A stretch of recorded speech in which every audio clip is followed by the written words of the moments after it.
Être animatrice avec des personnes âgées demande des compétences particulières et une forte motivation. J'ai commencé donc par un emploi jeune, une reprise d'emploi jeune, donc qui a duré 3 ans et demi. De là, donc j'ai été en CDD pendant 1 an. Après, donc je suis passée en CDI, mais j'étais en tant que moniteur d'atelier. Au niveau salaire, quand on est moniteur d'atelier, on ne touche pas grand-chose. Et malgré tout, j'avais une petite...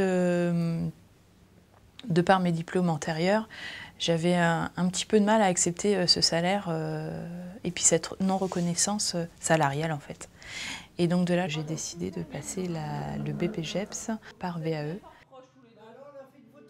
La VAE, c'est un boulot énorme parce qu'il faut faire un sacré dossier et il faut expliquer ses activités vraiment dans le détail et pas oublier de donner les impressions du public avec lequel on a.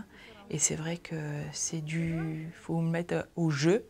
Et moi, je pars du principe où même si c'est moi qui fais, c'est l'équipe qui fait en fait. On y va, Clément? Allez.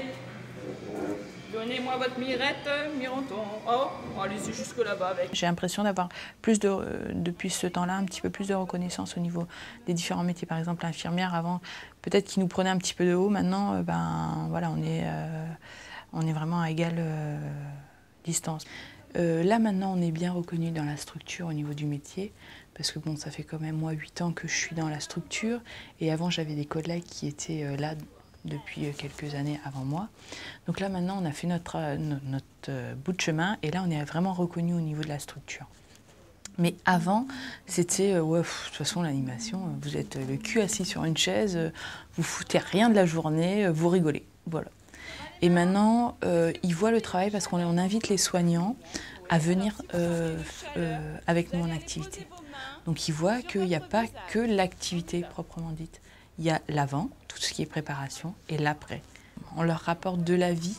On est là pour les occuper et pour leur montrer qu'ils sont encore avec nous et qu'ils ont plein de choses à faire encore et que tout ce qu'ils ont vécu, c'est un savoir pour nous qui est très intéressant. Allez, on y va. Pose tes mains. Je pense qu'il faut avoir des centres d'intérêt, mais pas forcément spécifiques. Il faut déjà aimer le public ayant un handicap.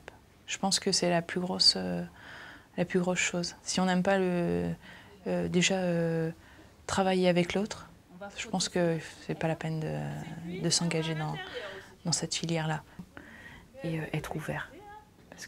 Mais je dirais pas qu'une personne timide ne peut pas le faire, au contraire, parce qu'en général, ça va lui permettre aussi de s'ouvrir et de travailler, parce qu'on a vraiment le contact avec la personne et c'est vraiment une adaptation complète avec la personne et c'est la personne aussi qui nous permet de s'ouvrir ou de faire les choses ou de dire les choses.